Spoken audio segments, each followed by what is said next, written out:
ان کا یہ خیال ہے کہ اگر عمران خان کو ہٹا دیا جائے تو نہ یہ کیمپین کر سکے، کچھ کرے گا، تو تحریک انصاف بھی آہستہ آہستہ ختم ہو جائے گی، اور یہ جو لوگ ہیں انہوں نے تو پھر سے قبول کر لینا جو بھی ہو۔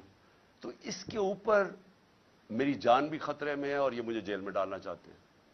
آپ کو میں صرف یہ کہنا چاہتا ہوں کہ آپ نے یہ فیصلہ کر لینا ہے کہ عمران خان ہو یا نہ ہو، آپ نے اپنی حقیقی آزادی کی جنگ لڑتے رہنا ہے۔ یہ جہاد ہے آپ کے لیے اور اسی میں آپ کا مستقبل ہے۔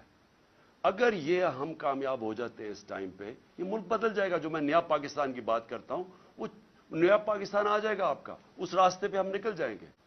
اس لیے جو بھی مجھے پکڑتے ہیں، آج پکڑتے ہیں، کل پکڑتے ہیں، میں ساری قوم کو یہ کہتا ہوں کہ آپ نے اپنے حقوق کے لیے سڑکوں پہ نکلنا ہے، جان